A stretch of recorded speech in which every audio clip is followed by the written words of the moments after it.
आज का थीम है भगवत भक्तों को विष्णु दूतों के द्वारा सुरक्षा मिलती है। ये बात है।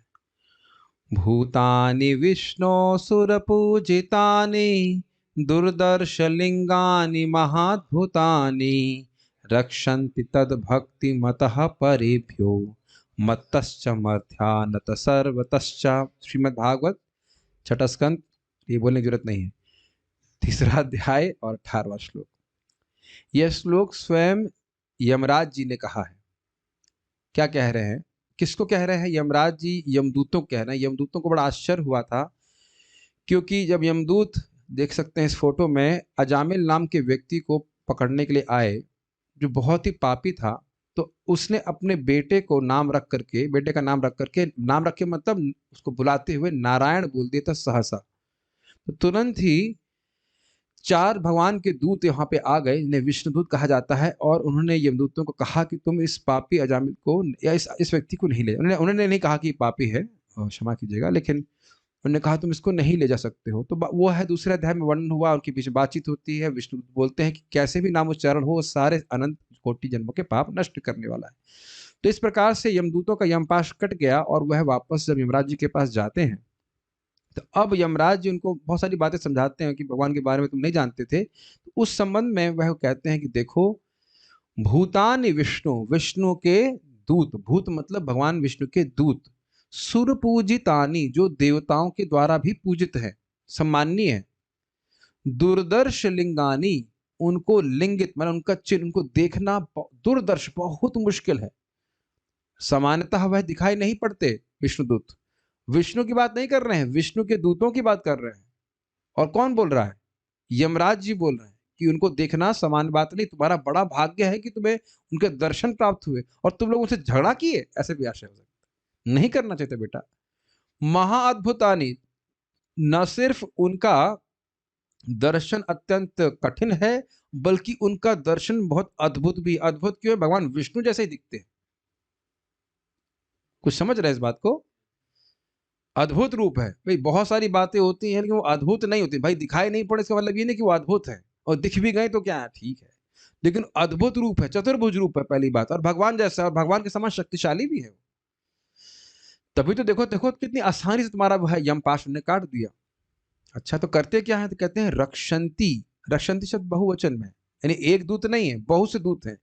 किससे रक्षा करते हैं?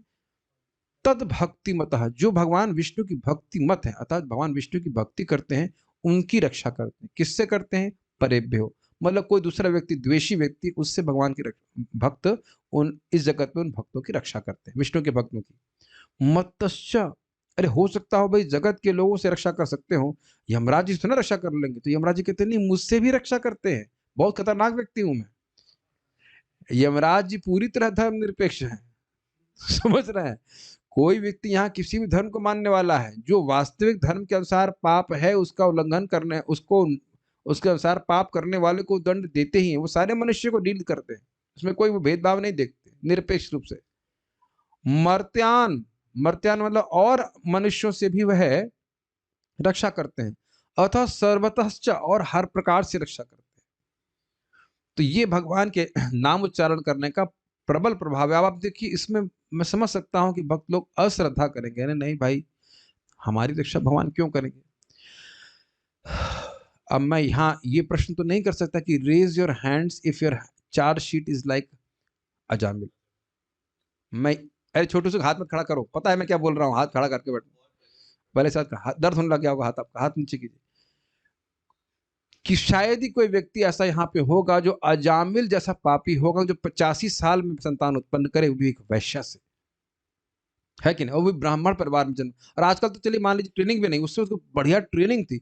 ऐसा अजामिल व्यक्ति, ऐसा अजामिल अपी पापी व्यक्ति, और बिना किसी योजना के, बिना माला के, ऐसे ही गंदी अवस्था में मरते समय विवशता में भगवान का नाम उच्चारण कर रहा है, तो भगवान जेड ग्रेड सिक्योरिटी भेज रहे हैं आध्यात्मिक जगत से। ये समझ रहे हैं बात? और बृहत भागवतामृत में ये वर्णन है कि महेश महेश लोक से क्या नाम था उसका, गोप कुमार देखते हैं कि कैसे विभिन्न ब्रह्मांडों में भगवान विष्णु के दूत लगातार प्रवेश कर रहे हैं। तो इसीलिए कि कहीं कोई भगवान का नाम हो तो उच्चारण नहीं कर रहा। मुझे जुकाम क्यों हुआ फिर, मुझे डेंगू क्यों हुआ, और उस गुंडे ने मुझे परेशान क्यों किया। अरे जो भी कुछ परेशानी जगत में आ रही थोड़ा बहुत भी, उसके लिए तो भगवान पहले ही कह रहे हैं, और इसको आप कल सुनने वाले हैं वैसे तो, कि भगवान के भक्त उसको ध्यान ही नहीं देते। लेकिन जितनी बड़ी कठिनाई आनी थी, देखिए बुद्धि लगाई, जितनी बड़ी कठिनाई, बहुत सी कठिनाई ऐसी हैं जो हमारे जीवन से टल जा रही हैं, जो हम हमको समझ में नहीं आ रही। देखिए मैं मान रहा हूं आप लोग के मन में कुछ अश्रद्धा हो सकती है, भाई हमारे जिम देख रहे हैं कि वो जैसे अभी बांग्लादेश में भक्तों को कुछ मार दिया गया, तो तब कहाँ थे विष्णुदूत, कहाँ थे तुम्हारे विष्णुदूत, ऐसा आप बोल सकते हैं। ऐसा ऐसा कुछ लोग अश्रद्धा कर सकते हैं, लेकिन देखिए बहुत कुछ बातें भगवान की इच्छा से भी होती है। अभिमन्यु भी तो मारे गए, भगवान की इच्छा ही थी ना। लेकिन सामान्यतः भगवान के भक्तों की रक्षा करते हैं, ये बात यमराज जी बोल रहे हैं। इसको ऐसे समझ लीजिए कि क्या अर्जुन को युद्ध में कभी कोई परेशानी नहीं हुई, हुई। लेकिन आप जानते हो कि युद्ध समाप्त हो गया तो भगवान पहले क्या बोले, तुम उतरो युद्ध के रथ से पहले, जबकि सारथी पहले उतरता था और रोज भगवान उतरते भी थे पहले। लेकिन अर्जुन को उस दिन बोले कि नहीं आप पहले उतरिए। तो अर्जुन ने कहा ऐसा क्यों, कहते उतरो पहले तुम। तो उतरे और फिर भगवान उतरे, तो उस दिन रथ पूरा धू धू करके जल गया। तो भगवान वहां बताए कि देखो मैं इस रथ पे आसीन था, तुम पर बहुत सारे मंत्र तंत्र किए जा रहे थे और तुमको वो नष्ट कर देते, क्योंकि मैं उसमें आसीन था, इसलिए तुम पर कोई अनिष्ट नहीं हुआ। तो यद्यपि बाह्य रूप से कुछ परेशानी तो अर्जुन को भी झेलनी पड़ी, ऐसा तो नहीं कि कोई परेशानी नहीं थी, लेकिन फिर भी कितनी बड़ी बड़ी परेशानियों से भगवान बचा रहे थे वह देख रह पा रहे थे।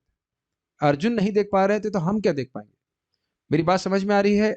ये श्लोक एकदम सत्य है, इसको यथावत स्वीकार करना चाहिए।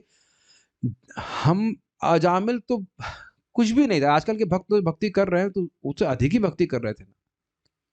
तो रक्षा भगवान करते हैं, ऐसा मत सोचिएगा कि भगवान के दूत रक्षा नहीं करते। अब हम सोचे कि हमारी नाक भी नहीं बहेगी, तो ये तो नहीं लिखा रहा है भागवत में, कहीं नहीं लिखा है कि जाप करने वाले की नाक नहीं बहेगी या उसको जुकाम नहीं होगा, बुखार नहीं होगा, ऐसा कहीं नहीं लिखा है। भगवान बल्कि गीता में बोलते मातर स्पर्शास्तु कौन्तेया शीतोष्ण सुख दुखदा आगाम पाइनो नित्यस्ताम ये। लेकिन ये भगवान बोल रहे नामे भक्त प्रदर्शति, प्रत्यक्ष है कि यमदूत को से तो कोई विस्तार नहीं है और यमदूत से बचाया। एक घटना आपको सच्ची घटना बता रहे, ऑल्दो शास्त्री के लिए तो थोड़ा समझ में आ जाएगा आपको, लेकिन एकदम सच्ची घटना है। बद्रीनारायण महाराज आप जानते हैं, बद्रीनारायण महाराज के एक मित्र थे और ये छपा भी था इस्कॉन के एक लेख में। एक वो व्यक्ति था, वह भी इसी तरह से भक्त भी नहीं था, भक्त भी नहीं था, ऐसे बस भक्तों का संग करता, उसे भक्त अच्छे लगते, कभी कभी थोड़ा हरे कृष्णा करता और शिव जी की पूजा से कुछ करता था। तो मरते समय, मरने का समय आ गया तो उसको कोमा में चला गया। वो कोमा में गया, कोमा से बाहर, कोमा में गया, कोमा के बाहर, कोमा में गया, कोमा के बाहर, कोमा में गया, कोमा के बाहर, 4 बार ऐसा हुआ। चौथी बार बोला कि बद्रीनारायण प्रभु को बुलाओ, मेरे मित्र है। उस टाइम महाराज संन्यास नहीं लिए थे। तो जब प्रभु बद्रीनारायण प्रभु जब आए तो उनको पूछे कि वो व्यक्ति बोला वो आए थे। तो प्रभु जी समझ गए कौन आए थे। तो रिश्तेदार बोले हाँ हम भी आए थे। नहीं तुम नहीं आए थे, कौन आए थे। कहते वो बड़े खतरनाक लग रहे थे देखने में। तो जब पहली बार आए तो मैं इनको बोला कि तुम्हें जो कुछ करना है करो, मैं कृष्ण का डिवोटी हूँ बस। जबकि डिवोटी वोटी कुछ नहीं था, खाली भक्तों का एक फेवरेबल भावना था जब मौका लगे तो हम भी हरे कृष्ण डिवोटी, जहां फायदा उठाना हो। जैसे हमारे यहाँ पे लोग जहां हम भी प्रॉपर डिसाइपल घुस जाते हैं प्रसाद में वो इनिशिएशन तुरंत इनिशिएशन हो जाता है। तो मैं कृष्ण का डिवोटी हूँ, चले गए। पहला कोमा, फिर दूसरा कोमा, फिर उसको लेने के लिए आए। ठीक है तुमको जो करना करो, हमें कोई दिक्कत नहीं है, हम तो कृष्ण की डिवोटी। कृष्ण नाम सुना फिर भाग गए। तीसरी बार फिर कोमा हुआ, फिर वो यमदूत आए, पापी था वो। तो कोई जो भी मुझे कोई दिक्कत है, जो कुछ कर तुमको करना हो करो। वो लोग बोल रहे होंगे तो चलो हमारे साथ इत्यादि, वो बोलते हैं, वो शालीन ऐसे पकड़ते नहीं, आओ पुलिस भी ऐसी शायद करती होगी, जो भी है पता नहीं कितने शालीन हो तो जाने भगवान। कहने तुम जो कुछ करना है, कृष्ण का मैं डिवोटी हूँ, क्या कर सकते। 3 बार ऐसा हुआ, चौथी बार वो नहीं आए, चौथी बार ये विष्णुदूत आए। अब वो डिवोटी व्यक्ति है, वो 16 माला जप कर रहा है, भक्ति कर रहा है। तो उसमें कोई संदेह नहीं करना चाहिए। तो आप कहेंगे इतना देर क्यों किया भाई, वो क्या जाने। देखो अगर वह 3 बार कोमा में नहीं जाता तो शायद उसको इतना विश्वास नहीं होता, है ना। तो ये बात एकदम सत्य है, यमराज की बात सत्य है, भागवत की बात सत्य है। किसी कारण से किसी पे बाह्य रूप से घटित होते हुए नहीं देख रहे हैं तो आप इस पे शंका बश मत कीजिए, अविश्वास मत कीजिए, फिर तो ये नाम अपराध हो जाएगा। ठीक है ना। तो आप इस प्रकार से विश्वास कीजिए, भगवान के भक्त रक्षा करते हैं। और भगवान के भक्त क्या रक्षा करते हैं, देवता भी रक्षा करते हैं भक्तों की। क्या माता काली ने भरत महाराज चरण भरत की रक्षा नहीं करी, है कि नहीं। ठीक है। तो श्री हरिनाम प्रभु की जय, श्रील प्रभुपाद की जय, भक्तों को बचाने वाले विष्णु दूतों की जय। श्री प्रभुपाद, हरे कृष्ण।